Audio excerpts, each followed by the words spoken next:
Hi friends, welcome to my channel. Bhagyalakshmi ಧಾರಾವಾಹಿ ಸಂಚಿಕೆಯಲ್ಲಿ ಅತಿ ದೊಡ್ಡ ತಿರುವು ಪಡೆದುಕೊಂಡಿದೆ. ಕುಸುಮ ಎಷ್ಟೇ ಕಣ್ಣೀರು ಹಾಕಿದರೂ, ಎಷ್ಟೇ ಬೇಡಿಕೊಂಡರೂ ಭಾಗ್ಯ ಮಾತ್ರ ತನ್ನ ಮೊಂಡುತನದಿಂದ ಹಿಂದೆ ಸರಿಯುತ್ತಿಲ್ಲ.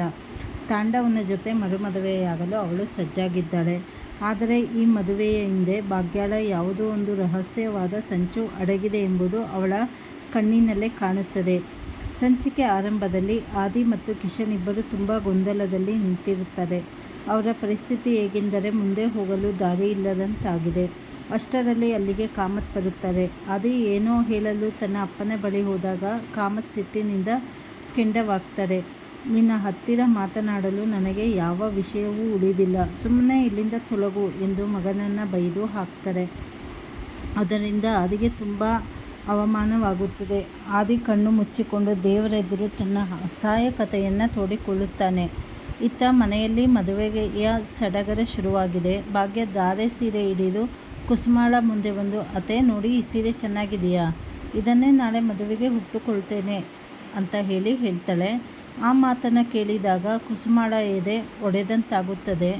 ಭಾಗ್ಯ, ನಿನಗೆ ಏನಾಗಿದೆ, ಯಾಕೆ ಈ ತರಹ ಮಾತನಾಡುತ್ತಿದ್ದೀಯಾ, ನಿನ್ನ ಕೈ ಮುಗಿದು ಬೇಡಿಕೊಳ್ತೇನೆ, ಈ ಮದುವೆ ನಿಲ್ಲಿಸ್ಬಿಡು, ನಿನ್ನ ಜೀವನವನ್ನೇ ನೀನು ಹಾಳು ಮಾಡಿಕೊಳ್ಳುತ್ತಿದ್ದೀಯಾ ಅಂತ ಹೇಳ್ತಾರೆ. ಆದರೆ ಭಾಗ್ಯ ಯಾವುದಕ್ಕೂ ಕಿವಿಗೊಡುವುದಿಲ್ಲ. ಬದಲಿಗೆ ಗುಂಡಣ್ಣನಿಗೆ ಕರೆದು ಸಾಮಾನುಗಳನ್ನು ಜೋಡಿಸಲು ಹೇಳ್ತಾಳೆ. ಕುಸುಮ ಎಷ್ಟೇ ತಡೆದರೂ ಭಾಗ್ಯ ಮಾತ್ರ ತನ್ನ ಮದುವೆಯ ತಯಾರಿಯಲ್ಲಿ ತೊಡಗಿರುತ್ತಾಳೆ.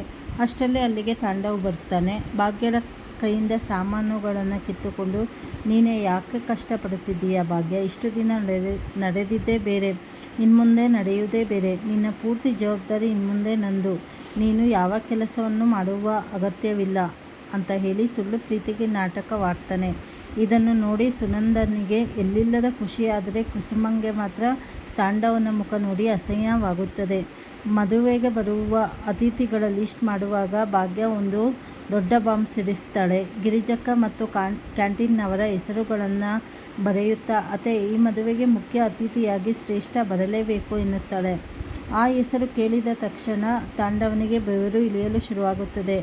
ಅವಳು ಬೇಡ ಭಾಗ್ಯ, ಅವಳು ಬಂದರೆ ಸುಮ್ಮನೆ ತೊಂದರೆಯಾಗುತ್ತದೆ ಎಂದು ತಾಂಡವ ಗಾಬರಿಯಿಂದ ಹೇಳ್ತಾನೆ. ಆದರೆ ಭಾಗ್ಯ ಬಿಡುವುದಿಲ್ಲ.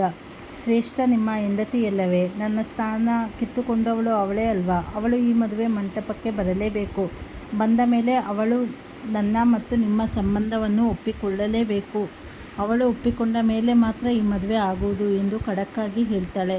ತಾಂಡವನಿಗೆ ಈಗ ಏನು ಮಾಡಬೇಕೆಂದು ತೋಚದೆ ಸುಮ್ಮನಾಗ್ತಾನೆ. ಭಾಗ್ಯಳ ಮನಸ್ಸಿನಲ್ಲಿ ಶ್ರೇಷ್ಠಳನ್ನು ಕರೆಸಿ ತಾಂಡವನ ಬಂಡವಾಳ ಮಯಲು ಮಾಡುವ ಪ್ಲ್ಯಾನ್ ಇರುವುದು ಸ್ಪಷ್ಟವಾಗುತ್ತಿದೆ. ಮದುವೆ ಸಮಯ ಹತ್ತಿರ ಬರುತ್ತಿದ್ದಂತೆ ಸುನಂದ, ಅಯ್ಯೋ, ತಾಳಿ ಕಾಣಿಸ್ತಿಲ್ಲವಲ್ಲ ಎಂದು ಕಿರುಚುತ್ತಾಳೆ. ಆಗ ತಾಂಡವ್ ಒಂದು ಡಬ್ಬಿಯನ್ನು ತಂದು, ನನ್ನ ಹತ್ತಿರವಿದೆ ತಾಳಿ ಎನ್ನುತ್ತಾನೆ. ಭಾಗ್ಯ ಅಂದು ಆ ತಾಳಿಯನ್ನು ಕಿತ್ತೆಸೆದಾಗ ನಾನು ತುಂಬ ನೊಂದುಕೊಂಡಿದ್ದೆ. ಅಂದಿನಿಂದ ಈ ತಾಳಿಯ ಮುಂದೆ ನೂರಾರು ಬಾರಿ ಸಾರಿ ಕೇಳಿದ್ದೇನೆ, ಕಣ್ಣೀರು ಹಾಕಿದ್ದೇನೆ ಎಂದು ಮಹಾನ್ ಪತಿವ್ರತನಂತೆ ನಾಟಕವಾಡ್ತಾನೆ. ಇದನ್ನು ನೋಡಿ ಕುಸುಮಂಗೆ ತಾಂಡವ್ನ ಮೇಲೆ ಅಸಹ್ಯ ಹುಟ್ಟಿದರೆ ಸುನಂದ ಮಾತ್ರ ತಾಂಡವ್ ಗುಣವಂತ ಅಂತ ನಂಬ್ತಾರೆ. ಕೊನೆಗೂ ಮದುವೆ ದಿನ ಬಂದೇ ಬಿಡುತ್ತದೆ. ತಾಂಡವ್ ಮದುವೆ ಮಂಟಪದಲ್ಲಿ ವಿಲ್ಲನ್ ತರಹ ಇವತ್ತು ಭಾಗ್ಯನಿಗೆ ತಾಳಿ ಕಟ್ಟಿಬಿಟ್ಟರೆ ಮುಗಿಯಿತು, ನಂದೇ ಹವಾ ಎಂದು ಕುಣಿಯುತ್ತಿರುತ್ತಾನೆ. ಅಷ್ಟರಲ್ಲಿ ತನ್ವಿ ಬಂದು, ಪಪ್ಪ, ಈ ಡ್ರೆಸ್ ಹೀಗೆ ಹಾಕಬಾರದು ಎಂದು ಅವನಿಗೆ ಅಲಂಕಾರ ಮಾಡ್ತಾಳೆ. ತಾಂಡವ್ ಮಗಳ ಬಳಿ ನನಗೆ ತುಂಬ ಖುಷಿಯಾಗಿದೆ ಎನ್ನುತ್ತಾನೆ. ಆದರೆ ಗುಂಡಣ್ಣ ಮಾತ್ರ ಒಂದು ಮೂಲೆಯಲ್ಲಿ ಬೇಸರದಿಂದ ಕುಳಿತಿರುತ್ತಾನೆ. ತನ್ವಿ ಅವನನ್ನು ಕರೆಯಲು ಹೋದಾಗ ಗುಂಡಣ್ಣ ಸಿಟ್ಟಿನಿಂದ, ನೀನು ತುಂಬ ಸ್ವಾರ್ಥಿ ತನ್ವಿ, ಅಮ್ಮನ ಖುಷಿ ಕಿತ್ತುಕೊಂಡಿದ್ದೀಯಾ, ಈ ಮದುವೆ ನಡೆದರೆ ಅಮ್ಮನಿಗೆ ಅನ್ಯಾಯವಾಗುತ್ತದೆ ಎಂದು ತಿಳಿದಿದ್ದರೂ ನೀನು ಆದಿ ಅಂಕಲ್ ಬಗ್ಗೆ ಸುಳ್ಳು ಹೇಳಿ ಮದುವೆ ನಿಲ್ಲಿಸಿದೆ ಅಂತ ತರಾಟೆಗೆ ತೆಗೆದುಕೊಳ್ತಾನೆ. ಇತ್ತ ಭಾಗ್ಯ ರೆಡಿಯಾಗಿ ಕುಳಿತಿರುವಾಗ ತಾಂಡವ್ ಬಂದು ಚಿನ್ನದ ಬಳೆಗಳನ್ನು ಕೊಡುತ್ತಾನೆ. ಇದನ್ನು ಹಾಕಿಕೋ ಎಂದು ಹೇಳ್ತಾನೆ. ಆದರೆ ಭಾಗ್ಯ ಆ ಚಿನ್ನದ ಬಳೆಗಳನ್ನು ಟೇಬಲ್ ಮೇಲೆ ಇಟ್ಟು ಆದಿ ಕೊಡಿಸಿದ ಹಸಿರು ಗಾಜಿನ ಬಳೆಗಳನ್ನು ತೊಟ್ಟುಕೊಳ್ಳುತ್ತಾಳೆ. ತಾಂಡವನಿಗೆ ಇದನ್ನು ನೋಡಿ ರಕ್ತ ಕುದಿಯುತ್ತಿರುತ್ತದೆ.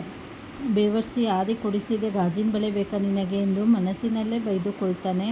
ಭಾಗ್ಯ ಮಾತ್ರ ನಗುತ್ತಾ, ಬಳೆ ಚಿನ್ನದೋ ಅಥವಾ ಗಾಜಿನದೋ ಎನ್ನುವುದು ಮುಖ್ಯವಲ್ಲ ತಾಂಡವ್ ಅವರೇ, ಯಾರು ಎಷ್ಟೋ ಪ್ರೀತಿಯಿಂದ ಕೊಟ್ಟಿದ್ದಾರೆ ಎನ್ನುವುದು ಮುಖ್ಯ ಅಂತ ಅವನಿಗೆ ಮಾತು ಹೇಳ್ತಾಳೆ. ಭಾಗ್ಯಳ ಈ ವಿಚಿತ್ರ ನಡೆ ತಾಂಡವನಿಗೆ ದೊಡ್ಡ ಅಪಾಯದ ಸೂಚನೆಯಂತೆ ಕಾಣುತ್ತಿದೆ.